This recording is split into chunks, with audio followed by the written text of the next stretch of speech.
Et nous revenons au plateau après le journal. Pour la suite de cette émission, nous retrouvons nos invités Samir Ourosama, Gabin Adjaro et Marc Niazou. Sur ce plateau, nous parlons à présent du Niger. Deuxième sujet sur le Niger. Des milliers de manifestants dans les rues de Niamey en soutien aux militaires lors du coup d'État mercredi. C'était plutôt des gens qui venaient soutenir le président finalement déchu, Mohamed Bazoum, et lui apporter leur soutien et demander aux militaires de ne pas faire ce coup d'État. Finalement, Bazoum a été, je ne voudrais pas lire ce qui a été écrit sur la plaque, mais le coup d'État a eu lieu. Aujourd'hui, c'est les militaires qui bénéficient du soutien de milliers de Nigériens qui sont descendus dans les rues de Niamey pour leur apporter leur soutien. Je commence par vous, Gabin Adjaro. Que dites-vous finalement de ces manifestations à Niamey? Ça a été toujours comme ça, les laisses populaires, hein, depuis les années 1960. Après un coup d'État, il y a toujours une laisse populaire, mais après, on se mord les doigts. Quand tu vois les manifestations, tu vois des gens brandir des drapeaux russes. Moi, c'est ce qui a retenu premièrement mon attention. Comme si la Russie viendra en tant que sauveur, mais En tant à ce que que je bon sache, samaritain. le Niger n'est pas aussi menacé que les autres États. Et ensuite, au niveau des infrastructures et même des matériels de guerre, le Niger, c'est quand même l'État chouchou de la communauté internationale. Le Niger a Djoubé, on leur fournit énormément de choses. Et même, ils sont formés par les Égyptiens, même les Américains. Donc ça veut dire que c'est un pays qui n'est pas abandonné.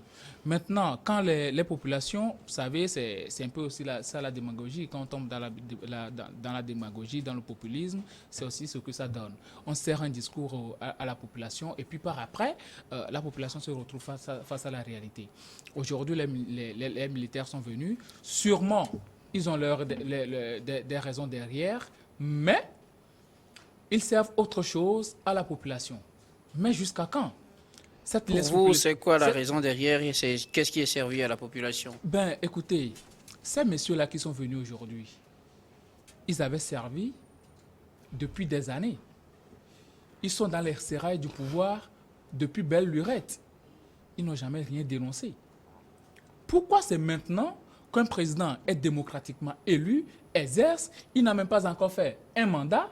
Et puis, vous trouvez normal de les déposer du jour au lendemain comme ça, d'autant plus que le Niger ne fait pas objet d'attaques terroristes à récurrence, comme au Mali ou bien au Burkina. Le Niger est aussi victime des attaques oui, terroristes. Tout ce qu'on a appris, c'est que bon, il y a 8 soldats qui sont tombés derrière moi. Le Mali et le Niger et le Burkina. Donc, il y a plusieurs attaques qui se déroulent généralement dans la zone des trois frontières entre ces pays. Le Niger est aussi attaqué, seulement peut-être pas à la même fréquence que le Burkina et le Mali. Oui, si ça n'est ainsi, ce sont eux les militaires. Bazoum n'est pas le militaire. Lui, il est là en tant que chef suprême, il peut donner des ordres, mais sur le terrain, ce sont les militaires qui opèrent. Qu'est-ce qui s'est passé entre-temps? Ou bien, parce qu'on dit, Bazoum a fait une déclaration selon laquelle les terroristes sont beaucoup plus armés que les militaires, raison pour laquelle on va le déposer, ou bien, selon ce qui se dit dans les officines, que le général Tiani avait appris qu'il va être démis de ses fonctions, raison pour laquelle il a fait déposer Bazoum. Qu'est-ce qui n'a pas marché? Et moi, ce qui me choque encore, c'est le ralliement des autres corps de l'armée. Ils se sont ralliés très vite. Et c'est pour éviter un bain de sang, selon l'état-major général des armées. Tu peux te mettre à l'écart, mais pas se rallier à celui-là qui a perpétré un coup d'État. Ça veut dire qu'il y a eu des combines. Il y a eu des choses qui se sont dites. Maintenant, cette laisse populaire, la population, on la comprend parce qu'aujourd'hui, vous savez, il y a un sentiment anti-français qui est développé un peu partout dans les pays francophones. Quand quelque chose se passe, on voit directement la France. Et Bazoum, il est perçu comme le monsieur homme de la France au Niger. Donc aujourd'hui, c'est tout à fait normal qu'une partie de la population qui n'épouse pas forcément ces idéologies se mette dans la rue. Parce que ce n'est pas tous les Nigériens aussi qui sont en liesse. Il y a des gens qui, qui avaient manifesté contre le coup d'État, pour soutenir Bazoum. Donc aujourd'hui, il y a une division. Il y a certains qui se réjouissent, il y a certains qui ne se réjouissent pas. Aujourd'hui, il va falloir que les militaires, même s'ils avaient des intentions contraires à ce qu'ils disent à la population, qu'ils se ravisent et qu'ils font face à la réalité. Parce que la réalité sur le terrain, c'est tout autre. Ce qui va se passer, ce ne sera pas bon.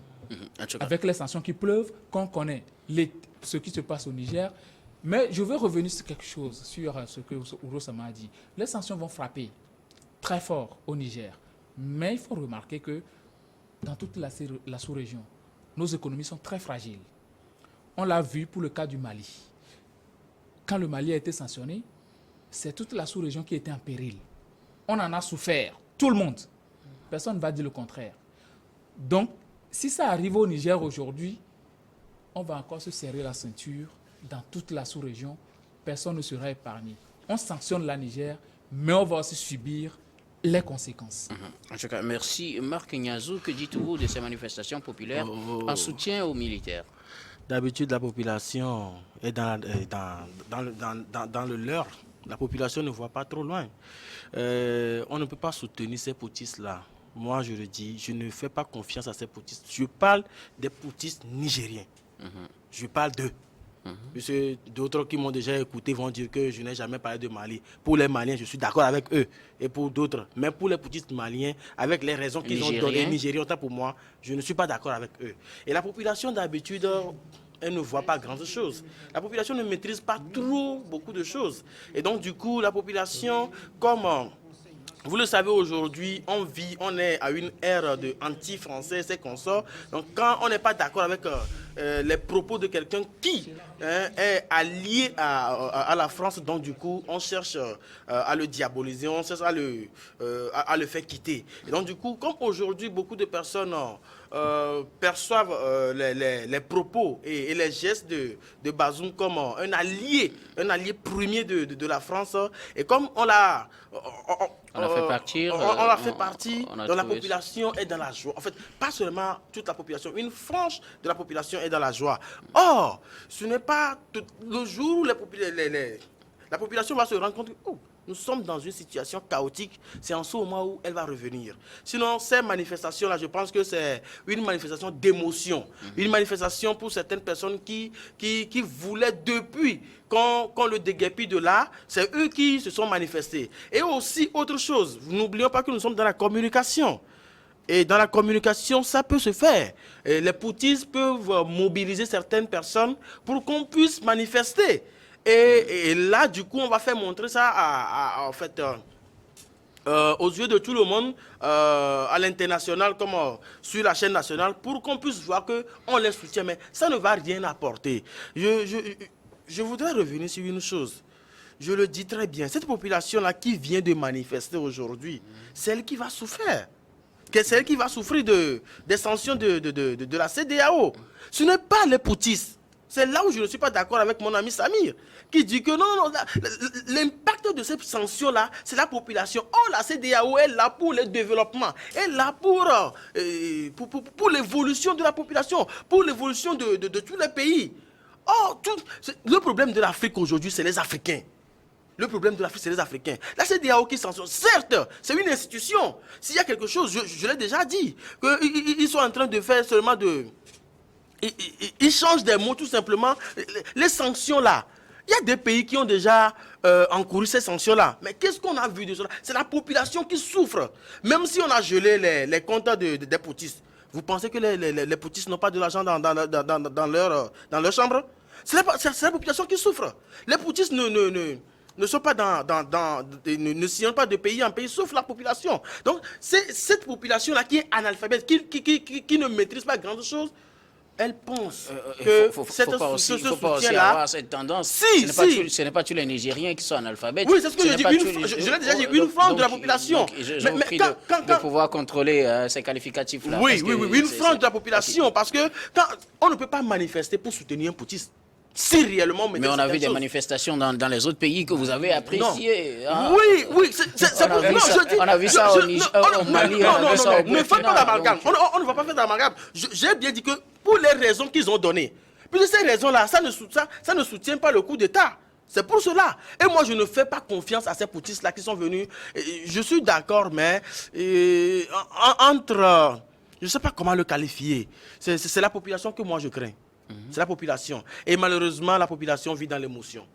Et pour vous, la population nigérienne est pour le moment dans l'émotion. En tout cas, les jours à venir nous permettront d'y voir plus clair. Pour le moment, il y a eu des manifestations en soutien aux militaires aussi. Au début, c'était des manifestations en soutien à Mohamed Bazoum pour demander aux militaires de ne pas faire ce coup d'État. Finalement, c'est fait. Et eux aussi, ils ont des manifestations de soutien. Samir. Oui, mais ce qui est encore plus étonnant, vous avez vu la réaction du général putschiste. Vous avez vu le tweet qu'il a fait dans la soirée de ces manifestations, là où il disait qu'au cours de ces 10 dernières années, ça veut dire que le monsieur remet même en question le mandat ou les 2 mandats du président Issoufou. Ça veut dire que sous la gouvernance de monsieur Issoufou, rien n'a été fait. Vous comprenez un peu, pourtant lui, il était là. Il a contribué à la gouvernance de monsieur Issoufou en tant que chef d'état-major de la garde présidentielle. Ouais, donc, lorsqu'on... Oui, mais il a contribué, il a joué un rôle prépondérant. Il a participé à la protection d'une institution qu'est le président de la République. Donc, à un moment donné, nous avons aussi joué un rôle. Donc, il a aussi joué un rôle. Et s'il doit répondre de tout le bilan qui revient à M. Issoufou, c'est tous ceux qui, durant les 10 ans de M. Issoufou, qui ont joué un rôle, notamment en tant que responsable des différentes institutions, en tant que mise en œuvre des différentes actions. Et c'est ce qu'il a fait. Il a fait même pour mise en œuvre des politiques de développement et tout ça là. Quoi qu'on dise, moi je trouve que ce que nous avons assisté au niveau du Niger reflète un peu la réalité dans notre sous-région où nous avons beaucoup à faire. Nous devons investir dans l'humain. C'est très important. Les pays africains doivent investir dans l'humain. Nous devons investir dans l'éducation des populations. Il faut qu'on arrive à un niveau donné où la population sait distinguer le bien du mal. Parce que vous avez vu par le passé, quand vous prenez l'exemple du Mali, du Burkina, de la Guinée, il est arrivé même à un moment donné, on a interviewé certains manifestants pour comprendre un peu ce qui les motive à sortir dans la rue. Ils n'ont pas été capables de donner une réponse adéquate. Donc, nous avons des populations qui sont... selon, hein? Non, attendez, nous avons vu tout ça à la télé. Donc, nous avons en face des populations qui sont manipulables, qui sont manipulées d'ailleurs, dans le cas de l'espèce, qui constituent des marionnettes de ceux qui veulent prendre le pouvoir par la force et qui ont réussi à mettre en place un système pour convoyer dans la rue plus de 10 000 Nigériens qui ne savent même pas ce qu'ils sont en train de chercher dans la rue. Non, parce que si demain, attendez que je vous explique. Parce que si demain, Monsieur Guillaume, est-ce que vous permettez que j'aille à la fin? Parce que si demain, vous assistez encore à un coup d'État, vous allez voir une autre partie de l'armée qui prend le pouvoir, vous allez encore voir les mêmes personnes dans la rue.